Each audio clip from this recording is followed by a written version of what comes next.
Say It Loud Network and Mino Lion Media presents Business First.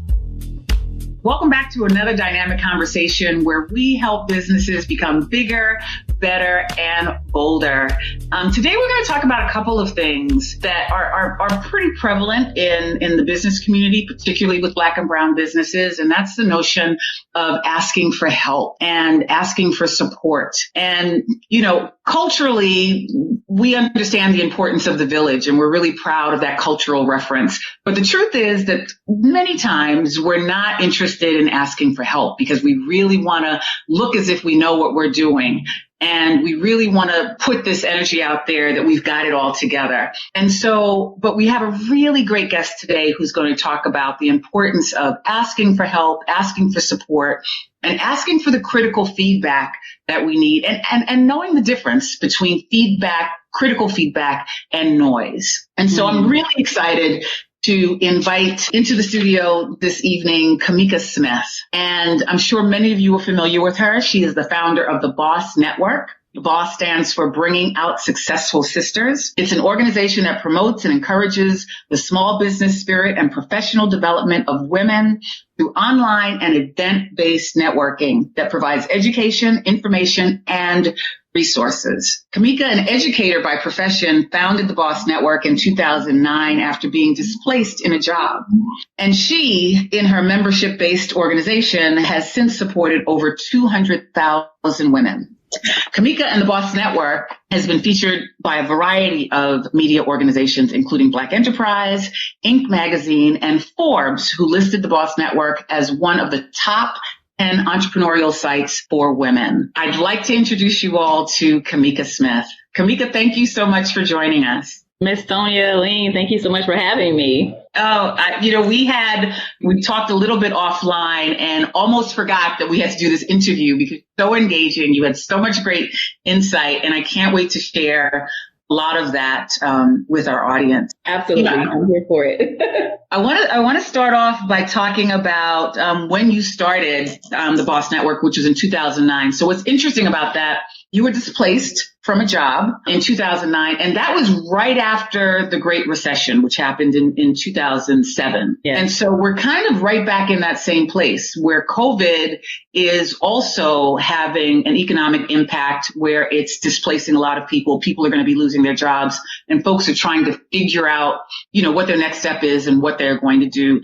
Kind of take us back to 2009 and what your thoughts were in an environment that was really unstable economically, what your thoughts were about, I'm going to go ahead and start this business. Absolutely, Sonia. I mean, I think that for me and a lot of people who have experienced layoff and being displaced from a job, that first thing you feel is fear. It's like, oh my God, what am I going to do? What's next? But for me, it was a little bit of the opposite because I had already started a business prior to being laid off. I had an event-based marketing company here in Chicago. And so entrepreneurship was something that was always a part of my life, and I've enjoyed it, but it was more of a hustle as opposed to an actual business. And so I did it, but more like part-time because I had a full-time career. And so when I got laid off, it was just like, okay, this is my opportunity to really see how can I make this business, work for me and do this full time. So it became like this very, very exciting journey.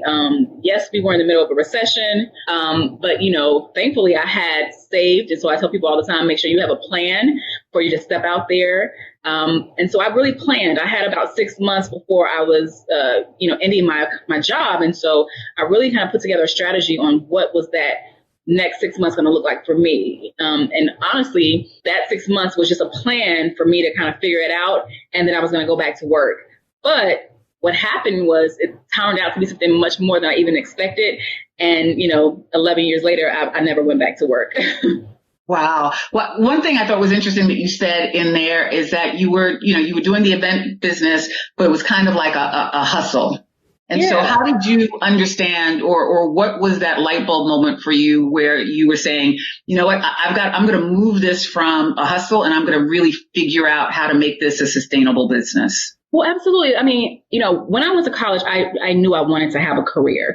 Being an entrepreneur, was a part of my nature. But I think just in my community, in my household, being a full-time entrepreneur was never really a conversation. So most of the people that I knew that had businesses, or even with my mom, she worked and she had her hustle. She did hair, my aunt, made dinners for the church. And so it was kind of like this thing where you have your career, your job, but then you have this thing you do on the side to make extra money. And so that was kind of what it was for me, like that. So how I see it is kind of like you have the thing that you work for and that you make a living off of, but then you have the thing that you love that you can make a little bit of extra money. And so I tried to figure out, okay, how do I make the thing that I love make the majority of the money so I can do this full time? Right. Back in 2009, we were talking about this offline. Back in 2009, there weren't a lot of women's organizations. We kind of take it for granted now that there's so many different women's groups and so many different women's conferences. But, I was part of launching, the Women of Power Summit at Black Enterprise back in 2004. Yeah. And, I was telling you that we got a lot of criticism for it because women weren't gathering. And there was this kind of thought that women aren't going to gather. Absolutely. And so you started this organization back in 2009. It wasn't much long afterward. What made you think that, we can actually do this, that this is needed out here? And I don't see a lot of folks doing it, but I know that I can make some impact here. Yeah. I love that. And so I have to be really transparent. The BOSS Network was not, my first business. It's not what I set out to do, full time in a business. My event marketing company was really what I wanted to do full time. And so what happened was when I decided to go into full-time business with my event marketing company, I knew I had to talk to some successful people. I knew if I wanted to do this full time and not go back to work, or if I did go back to work, just maybe go to work part time, I had to figure out how to replace that income. And so I enlisted, a lot of different mentors and women and men who were successful in building, boutique event marketing companies or, boutique agencies. And I started talking to different people saying, how do you do this full time? Because when I started my event company, I was also a social influencer. And so that they call them, brand ambassadors or architects or whatever the case may be. And so I did some things for Nike and, Hennessy and, some other brand, BMW. And so I was actually doing all those things while I was in my career. And so when I realized, okay, having these conversations and learning from all these different women and men who are successful, this actually could be a thing, right? Because I was learning so much. And as I was sharing my insights with my other friends who were, thinking about starting businesses or, had already had a business, they were like, wow, I would love to, talk to that person or hear from them. And so I said, I'm an event planner. Why don't I just create a series of events where we can come together as women and talk about, our struggles with entrepreneurship, or even our struggles in corporate America, because at the time I never thought I would not go back to work. So I was still having the issue like most of us have as Black women, climbing the corporate ladder, trying to figure out how to get to the C-suite. And so, it was just more of a selfish project for me, wanting to learn more as much as I could. But I decided, okay, if I'm going to have this opportunity, why not share with others? And I get to actually use my gift, which is my event planning, to bring it all together. And so what is now the BOSS Network was just a series of events back in 2009. And once we launched the events, they became so popular here in Chicago that women were emailing me saying, how do we join BOSS? And I was like, join what? I was like, no, this isn't a join. It's just events. And they were like, oh, because like you said, people were not gathering like that. I mean, unless it was like a party.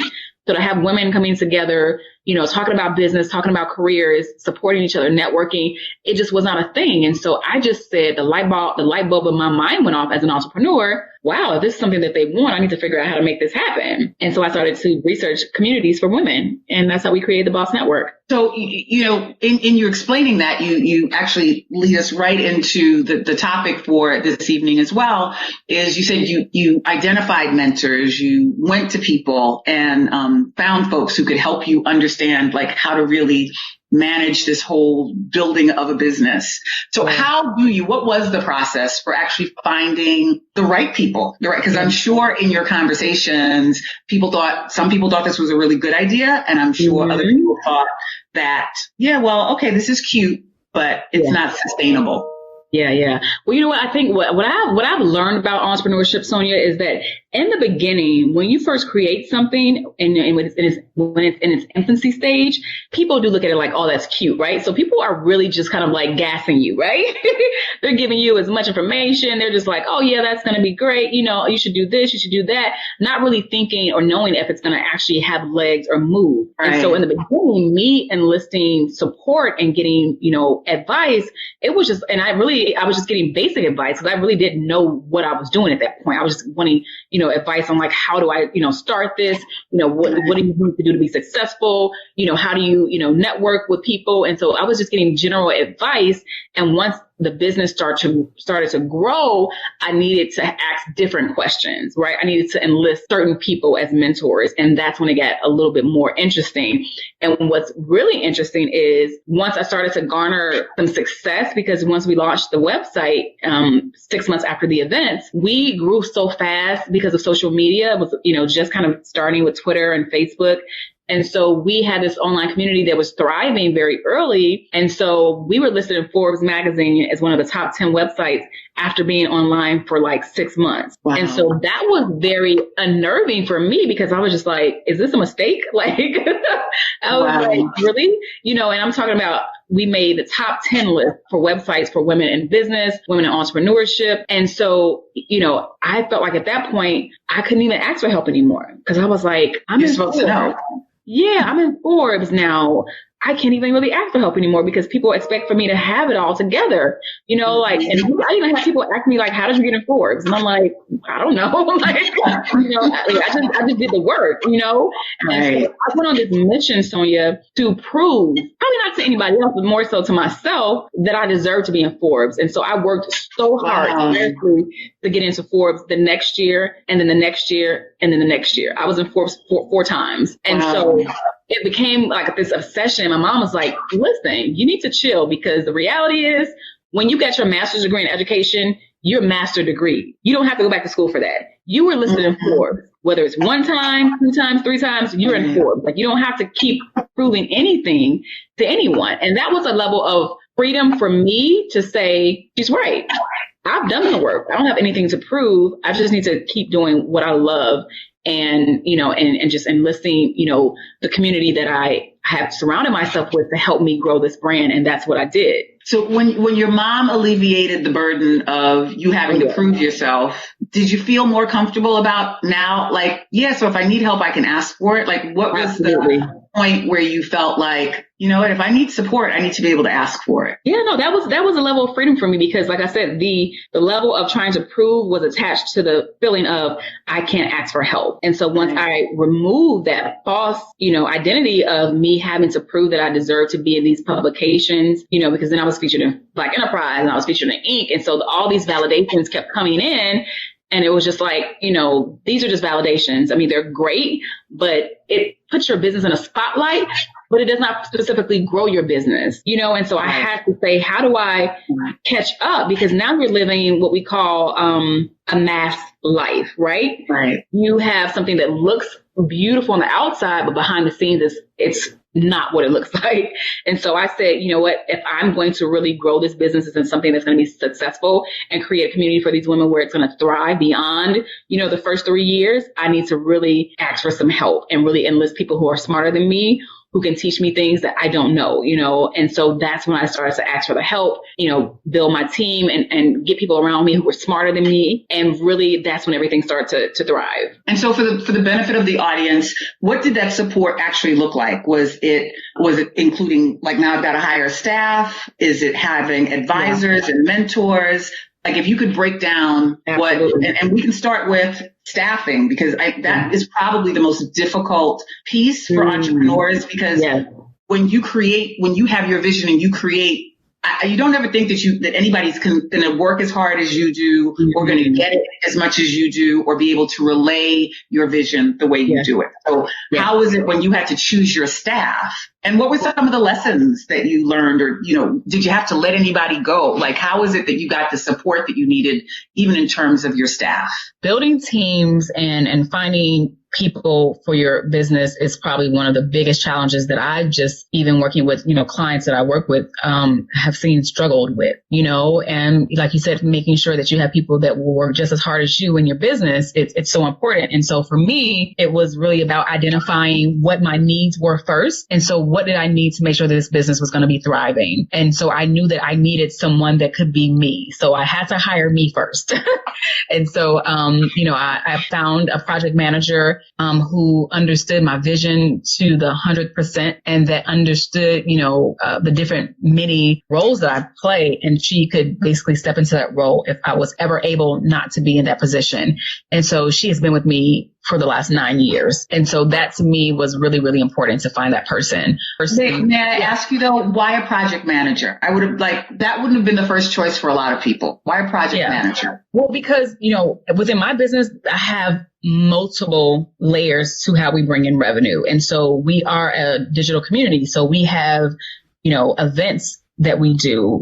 We have corporate sponsors that we, create projects for. We work with media brands, with advertising. We have a thriving community of over, almost 300,000 social media followers. And so I needed someone that could be able to manage all those different projects and that could basically help to look for consultants to pick up some of those pieces where we need it. And so having someone that was very project-based minded to me was important because my business is not singular. It has a lot of different layers. And so it wasn't just like we, did, business coaching and all we did was coaching. We do business coaching, we do programming, we create content, we do events. And so having all those different layers, you have to have someone that is definitely good at multitasking. So yeah, for me, having and we call her a network manager because of the community that we have. So yeah, network manager, project manager. Yeah, that's her role. Mm-hmm. And then who's your next person? You were getting ready to tell us? Yeah. And so my next hire, because, by us having so many projects, I realized that she could not even handle a lot of the tasks that I needed. So I needed a personal assistant because when you are dealing with a community with, hundreds of thousands of women, you have emails galore. You're thumbing through emails, you're seeing what you should respond to, what you shouldn't respond to. And one of my mentors taught me very early, you always want to respond to emails, whether you accept the opportunity or not, you always want to make sure that you respond to people. And I realized very early that was just not something that I could take on because it was overwhelming. And so finding a personal assistant who could, thumb through the emails, see what was spam, see what was not, making sure that our social media was on point. She actually manages our interns that we have. And so having that personal assistant that could help me with my day-to-day stuff, and then also, manage our interns, it was really important for me. And so those were the two full-time people that I brought on board. And I feel like for most businesses, a personal assistant and, someone in a management position, management sales type position, it's really important. And then the other people I feel like you can really bring on board as consultants. And that's what we did. We brought on sales consultants when we need to go after sponsorship. We brought on an event planner when we were planning events, because of course I am an event planner by nature, but because I'm hosting the event and creating the content, I don't have the time to be planning events as well. I need someone that can just take my vision and make it come to life. And so we had, our event planner on retainer, and she's been with me for, I think 8 or 9 years as well.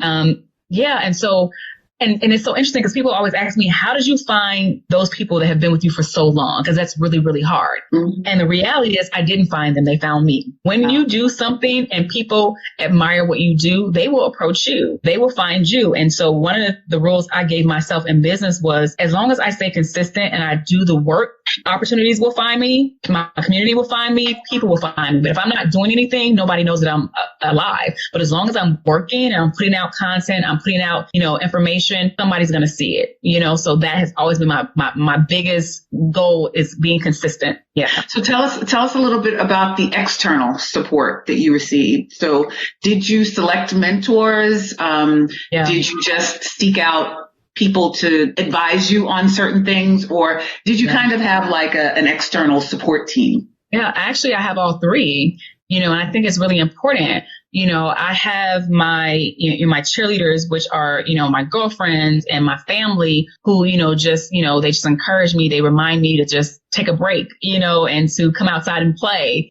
so that really is important for an entrepreneur because, you're on all the time. And so having those people that can just, give you a reality check and say, hey, you're doing a little too much. You need to, come up for some air. That was really, really important for me. And then those day ones that know you, that can kind of make sure that you're not, getting, too far ahead of yourself because social media can, it's a lot of smoke and mirrors. And so, having accolades, being in Forbes and being in all these different things, I had to make sure that I was staying level headed, that I wasn't allowing, these things that were happening to make me, get big headed or feel, anything because the reality is I'm a servant. God called me to serve these women that I am responsible for. And so I have to keep that servant spirit. And then the next group is my advisory board because they help to make sure that there's checks and balances, having a group of people who, I present, programs to or present, ideas to, and they kind of go back and forth with me why this will be a great idea, why it wouldn't be. At the end of the day, I ultimately make the final decision, but it's great to have people that have been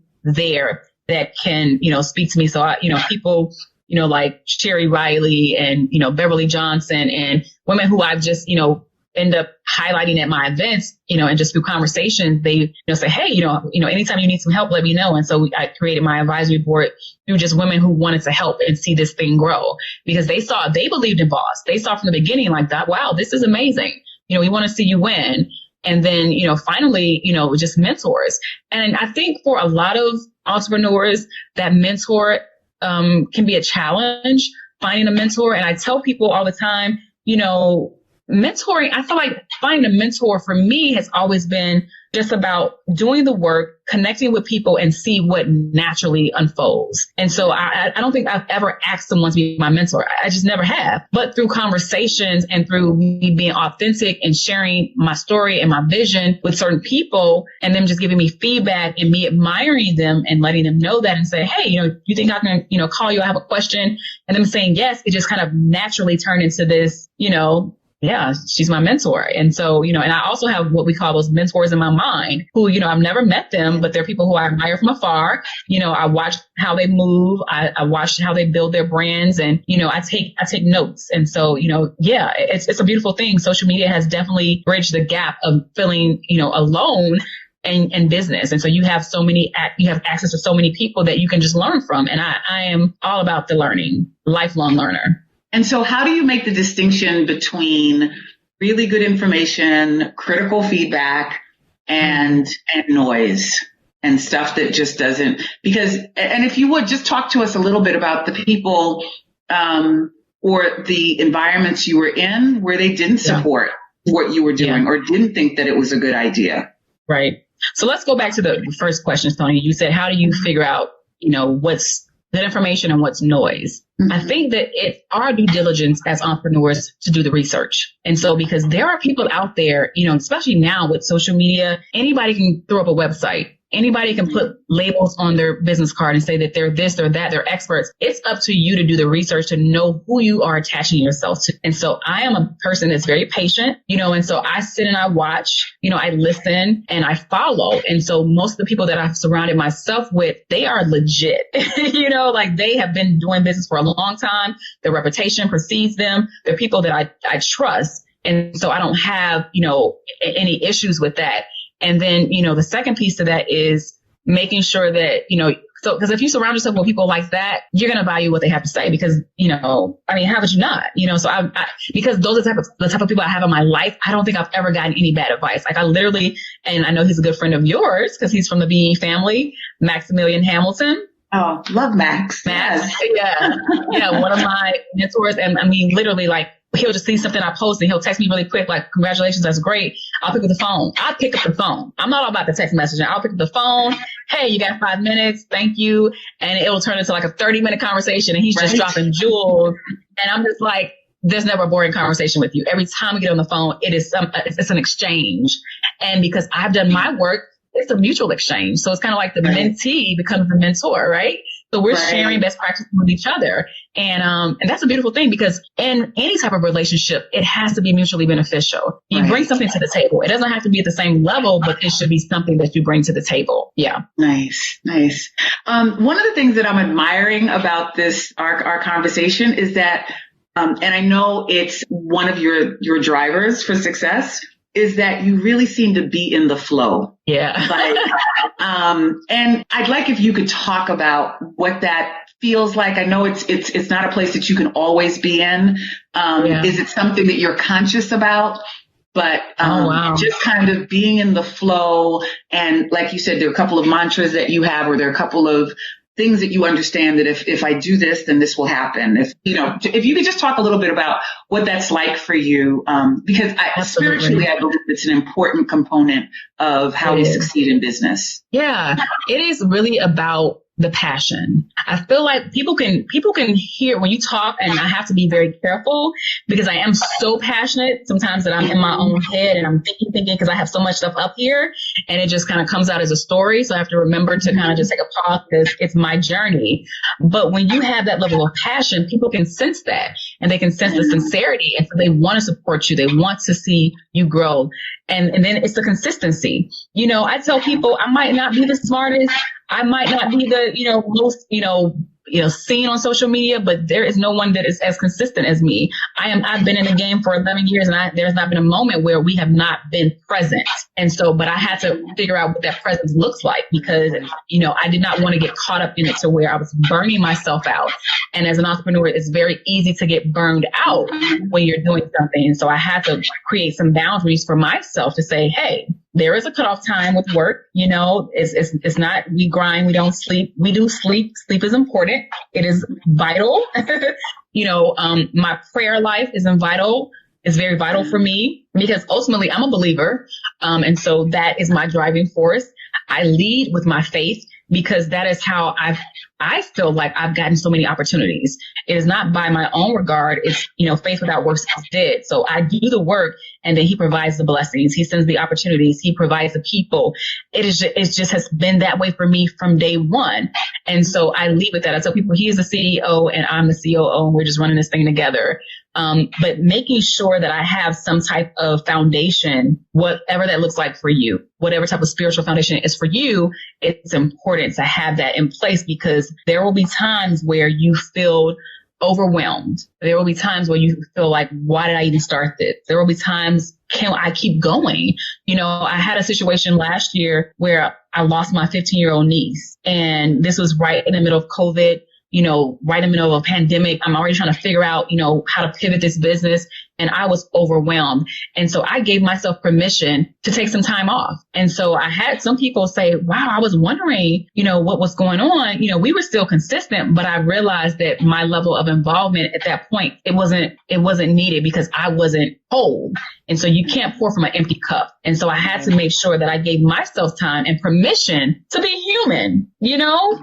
Entrepreneurs, we wear the Superman cape, like we can just do anything, we can be anything. And it's just it's not healthy. Right. It's not healthy. Yeah. And then I make sure, honestly, that I don't allow, and I preach this a lot to my younger bosses, allowing the thief of comparison. Social media really puts us in a position where we're seeing all these people do everything, right? They have a Twitter, an Instagram, a Facebook, a Clubhouse, a TikTok, and it's like, but you're not really thriving in any area. So find what's yours and own that space. Because we can't overextend ourselves. And produce nothing in the process. Right. Yeah. Because I realized that most of us are not being productive. We're just busy. Right. We're not producing anything. We're just being really, really busy, and busy, it isn't always, most times it's not really going to give you a payoff. And so I realized that I had to work smarter, not harder. I realized it's about quality, not quantity. These are just the lessons that I've learned over the years. Because I made a lot of those mistakes very early on in my business, thinking that I had to do all those things. And when I realized that it's not, and I had to define success for myself, not what, social media says or not what, this magazine says, not what Forbes says. I had to define what does success look like for me. And that is what's. You talked about a little earlier that you were clear that you were here to serve women. How did you come about to be really clear about your vision and not waver from it? Because I also think that when we start our businesses, entrepreneurs are often really clear about what they want to do. And then not that you can't pivot, because we can talk about that. I want to talk about how you pivot as well.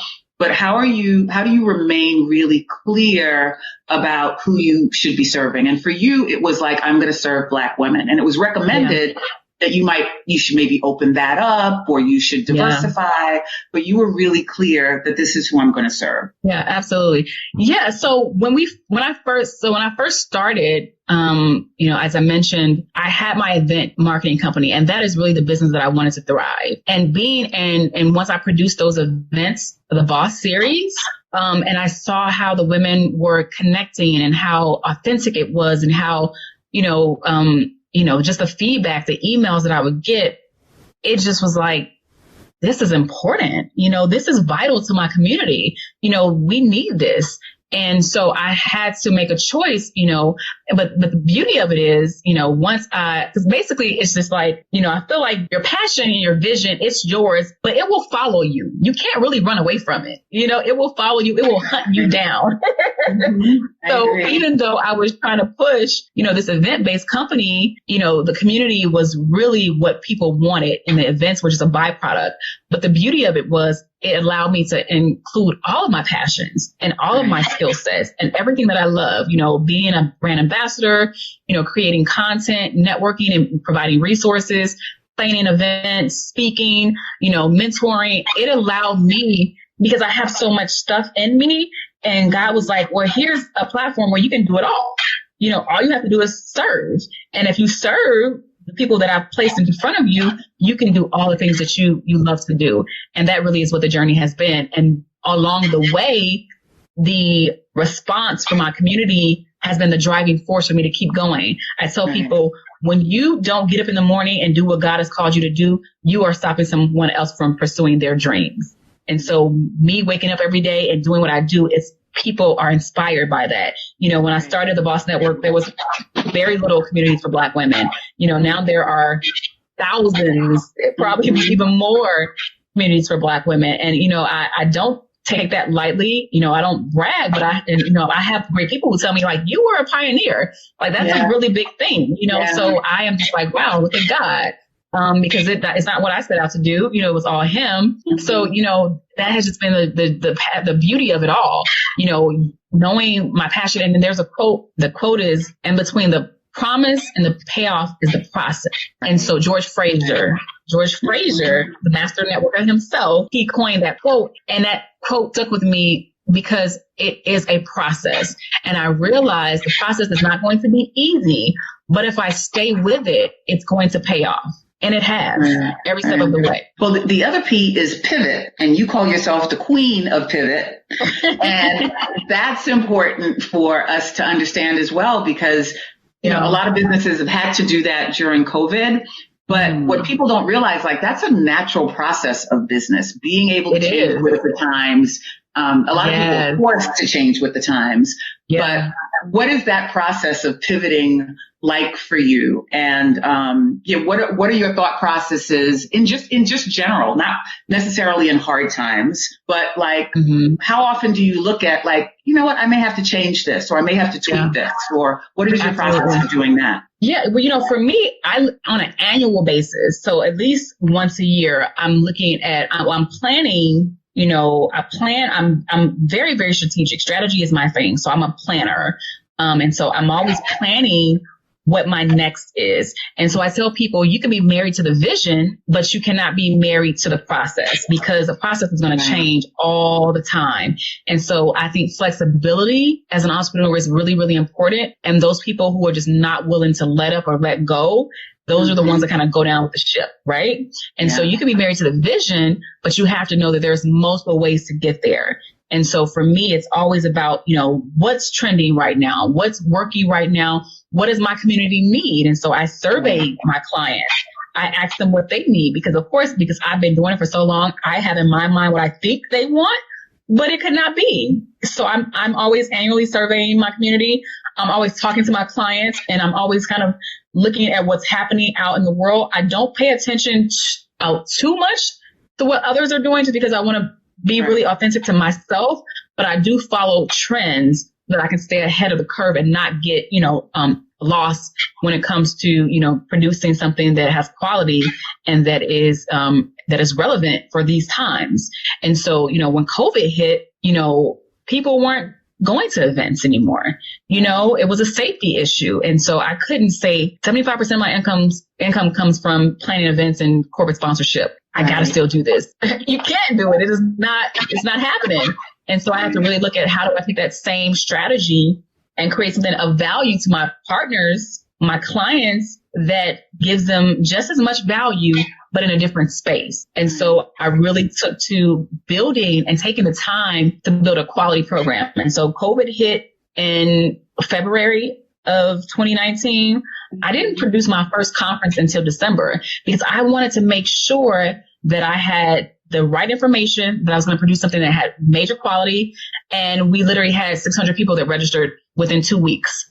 Wow. Yeah, because, people, they know when I produce something that's going to be of quality. And then I had to make sure that it had value, know. And so we really talked about how do you pivot as an entrepreneur? How do you, handle all of the things that are happening around social unrest and, the issues around, getting funding for your businesses, all the things that people are facing with the PPP loans and trying to figure it out. And so we provided all those resources in our conference. And it was just like, let's get ready. And people, they answer the call. Yeah. And so you got to give people what they want. What surprises you, or what have you learned from feedback when you reach out to your members and ask? Because like you said earlier, sometimes you feel like you know what people need, and then when you ask them, it's something different. What has surprised you about listening, or what have you learned about the importance of listening? I have learned that if you ask, people will tell you. People are not shy. And so there never really is a need to try to figure it out. If you have a program, even if it's, big companies like McDonald's and, Macy's, they do, surveys. They have, small test groups because they know the customers will tell you what they want. And not only will they tell you what they want, they'll tell you what they're willing to pay for. That's the most important because because the reality is business is about making money. If you're not making money, you got a hobby, and having an expensive hobby like a business is just not really the thing to do. So you want to make money. You want to be profitable. You want to make revenue. And so people will tell you what they're willing to make, what they're willing to spend money on. And so for me, it's always been about listening to my community, hearing what their needs are, and then, creating something that basically answers their need. And then they always come through and say, hey, thank you for providing that. Yeah. So what is it for people who don't know who the BOSS Network is? What can they expect when they either join your community or attend one of your events or use any of your resources? What can they expect? So I tell people that, when you think of the BOSS Network, you have to think of like a one-stop shop business resource. And for a lot of people, because people say, well, you have Google, but some people don't even know what to Google. They don't even know how to get started. And so what we try to do is we try to provide resources and content that is all around helping Black women grow in business and in their careers. And so that is as it relates to personal growth and development, as it relates to professional growth, as it relates to entrepreneurship. When you come into our community, you're going to get that. You're going to hear from experts, not just me, but other women who are successful. And that's the beauty, I think, of BOSS from day one. I enlisted all these women who I saw as experts and said, hey, here's my platform, share what you know, and that provided me an opportunity to reach even more people because now you're not just getting one expertise, you're getting hundreds of women sharing their expertise, and you can't beat that.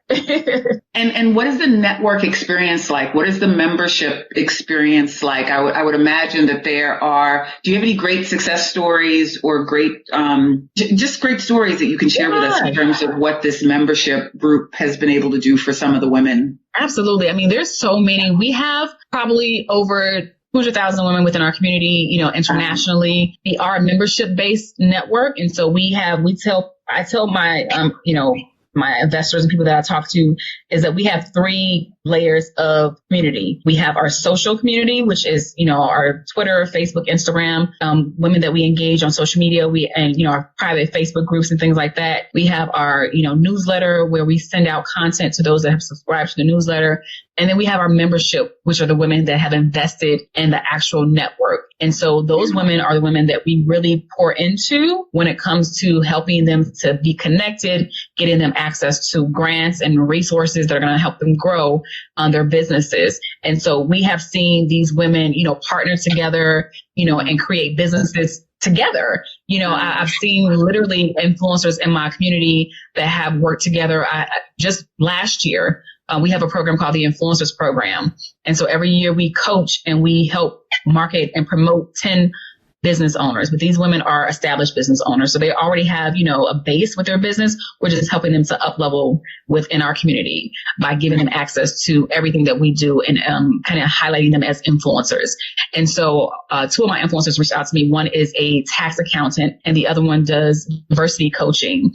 And so she hired the tax accountant to manage her books because of all the civil unrest and everything that was happening with COVID, her business had quadrupled. And she was just overwhelmed with the amount of response she was getting from clients to come in and do diversity training and executive presence training. And so she was just like overwhelmed. And so this other coach helped her to get her books together, to help her, get all of her accounting together, help her hire, more staff. And so having that community where you have, because like I said, social media is one of those things where you just have all these people and it can be overwhelming. But having a group of women that that you can trust, that are going to deliver on their promise, that's invaluable, right? Because one wrong deal can tank your business. But when you're doing business with women with integrity, it just makes all the difference.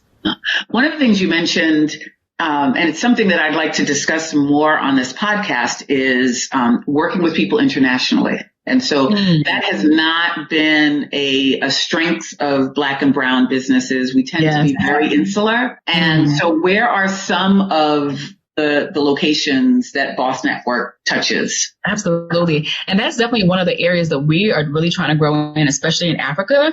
And so we have members in, Nigeria, and we have members over in Paris. We have members in Jamaica and the Bahamas. And so, London. And so, having this community, social media is like this, ultimate connector. And so people can just connect from anywhere.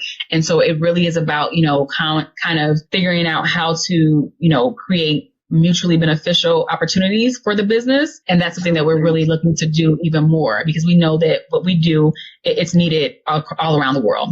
Yeah. Okay. And are you finding that business owners internationally are facing some of the same challenges? Oh, absolutely. Listen, when we did our conference in December, we literally had a young lady from Brazil, and she was just like, thank you so much for doing this conference.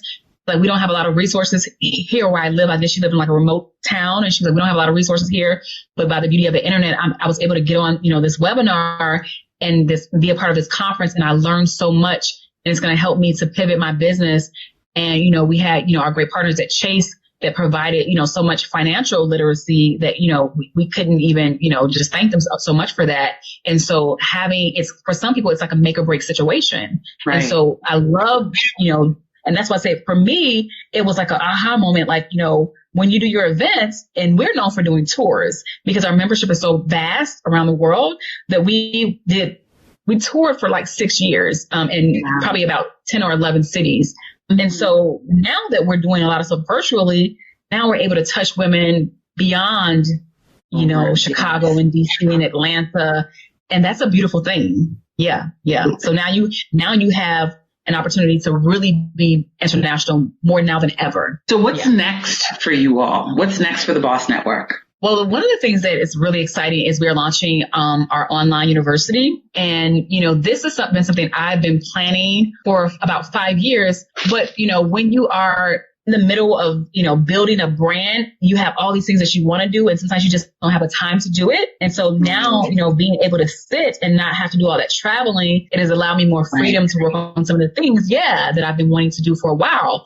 And so, the BOSS University is going to be our platform where we house our courses, where we bring in, all of our experts that will, teach and do webinars and trainings on all types of topics as it relates to business and entrepreneurship and, Black female founders.